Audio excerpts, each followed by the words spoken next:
The phone buzzed against my palm at 2:17 a.m. and the screen lit up with her name. Claire, like a flare in a blackout. 21 days of nothing, not a syllable, not even the accidental butt dial that used to happen when she reached for her keys. And now this. Can we talk? 4 words, no punctuation, no emoji. Just the same tone she used when she asked if I wanted Thai or pizza. My thumb hovered, pulse hammering so hard I felt it in my teeth. I typed back before the rational part of my brain could stop me. Sure. Start with why your wedding ring is in a plastic bag in my sock drawer and your toothbrush is still in the cup like nothing happened. I hit send, dropped the phone on the mattress, and stared at the ceiling until the glow died. 3 weeks earlier I'd come home early because the client cancelled and the house smelled wrong. Too clean, like someone had bleached away every trace of us. Her laptop sat open on the kitchen island, lid half shut, screensaver swirling. I wasn't snooping. I only meant to close it so the battery wouldn't die. But the Slack window was still active, pinned to the top, and the last message from Evan Product glowed unread. Last night was everything. Same hotel Thursday. My stomach folded in on itself. I scrolled up, couldn't stop, each line a paper cut. They'd been meeting since the Denver conference in March. 6 months of inside jokes and calendar invites disguised as sync-ups. She called him E in the threads, the same nickname she'd given me when we were 24 and broke and living on instant ramen. I read until the words blurred, then closed the lid and stood in the kitchen listening to the refrigerator hum like it was trying to fill the silence she'd left. She walked in at 6:30 carrying grocery bags, hair twisted up with a pencil, humming something I didn't recognize. The second she saw my face, the humming stopped. "Hey, you're home early," she said, too bright, and set the bags on the counter.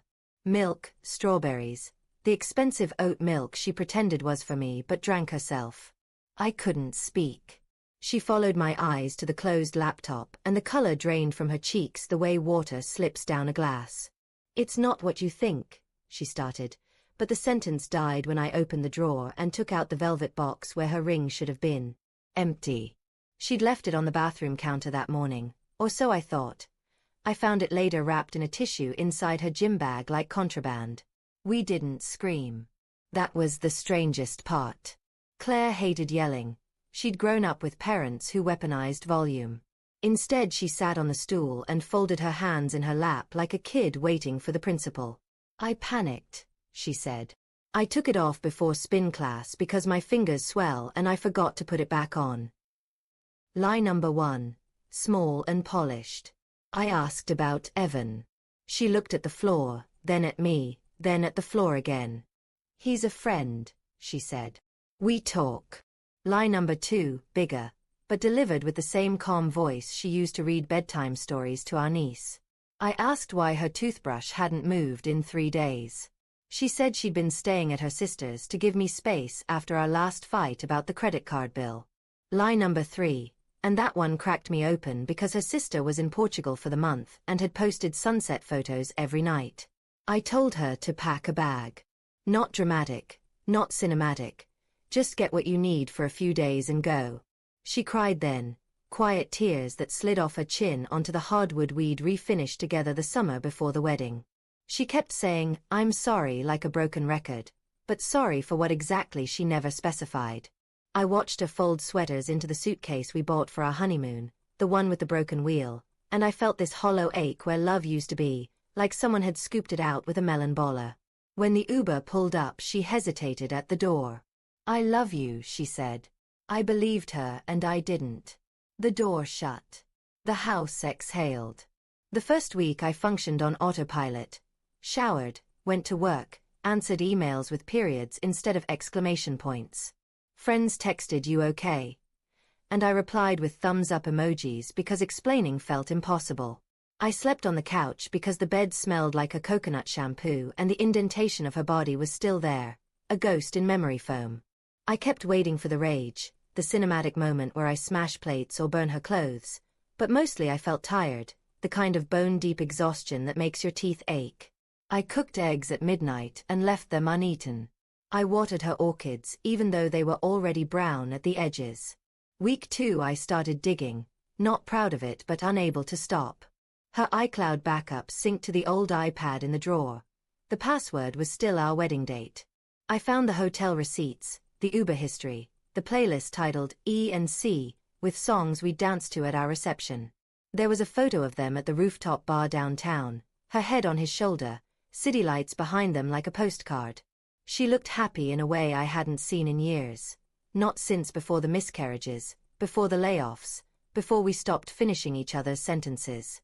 That photo hurt worse than any explicit text because it was ordinary. They weren't sneaking. They were living. I printed the receipts, the messages, the photo, and laid them on the dining table like evidence in a trial. I wasn't sure why. Maybe I thought if I saw it all together the story would make sense. It didn't. Claire had always been the steady one, the girl who color-coded the spice rack and remembered my mom's birthday. This version of her, secretive, reckless, felt like a stranger wearing my wife's skin. I kept thinking about the night we painted the nursery sage green, how she'd danced with a roller in her hand to Stevie Wonder, belly round at 7 months. We lost the baby 2 weeks later. We never painted over the walls. The crib sat empty in the garage, still in its box. Maybe that was the fracture point, the moment the ground shifted and neither of us noticed. Week 3, the silence calcified. I stopped checking my phone every 5 minutes. I ran at dawn until my lungs burned. I told my boss I needed a personal day and spent it driving the back roads we used to take to the orchard in fall, windows down, radio off. I thought about texting her 100 times. Accusations, questions, pleas, but every draft sounded pathetic. I wanted her to feel the weight of what she'd thrown away, but mostly I wanted to stop feeling it myself. Then came the 2:17 a.m. text. After I sent my reply, I sat on the edge of the bed in the dark, heart jackhammering. The 3 dots appeared, vanished, appeared again. 10 minutes later, I don't know how to explain without sounding like a monster. Another pause. I'm outside. I walked to the window. Her car idled at the curb, headlights off, exhaust curling in the cold. She got out slowly, arms wrapped around herself, wearing the same gray coat she wore the night we brought Rosie the beagle home from the shelter. The porch light caught the tears on her face. I opened the door but didn't invite her in. The November air bit my bare feet. Say it, I told her. My voice sounded like gravel. She swallowed. I ended it with Evan. 2 days ago. I couldn't breathe around the lying anymore. She looked at the welcome mat we'd argued over at Target. I thought if I stayed away long enough you'd miss me enough to forget the details. Stupid, I know. A shaky laugh escaped her. I miss the way you leave the coffee pot on for me even when you're mad. I miss your terrible pancakes. I miss us. I wanted to believe the crack in her voice, the way her hands trembled.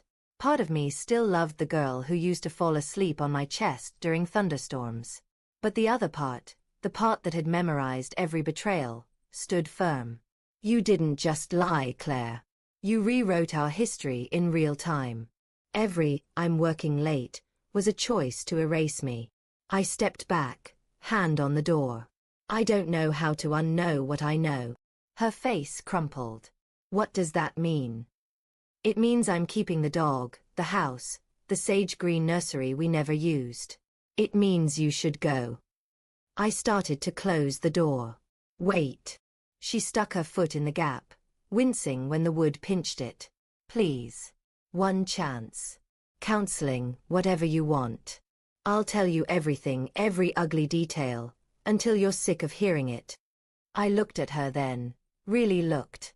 The woman I'd planned a lifetime with, standing on the porch at 2:30 a.m. begging for scraps. And I felt the last thread snap. You had every chance for 6 months, I said. You chose him every time the phone buzzed. I'm done being the backup plan. I shut the door, locked it, leaned my forehead against the wood and listened to her cry through 2 inches of oak. Eventually the car engine turned over and the headlights swept across the curtains as she pulled away. I slid down to the floor, knees to chest, and let the tears come, ugly, snotty, the kind that leave you hollowed out. Morning found me at the kitchen table with coffee gone cold and the printed evidence stacked beside me. I opened the phone, thumbs steady for the first time in weeks. I typed, "The papers will be delivered to your sisters by noon. Sign them. Don't text again unless it's through lawyers. I deserve a life that isn't built on footnotes." I hit send, powered the phone off, and walked to the sage green room. The crib box leaned against the wall like a coffin for dreams we'd buried. I dragged it to the driveway, wrote "free" in black Sharpie, and left it at the curb. By noon a young couple stopped, all nervous smiles and measuring tape. They asked if the color was customizable. I told them paint was the least of it.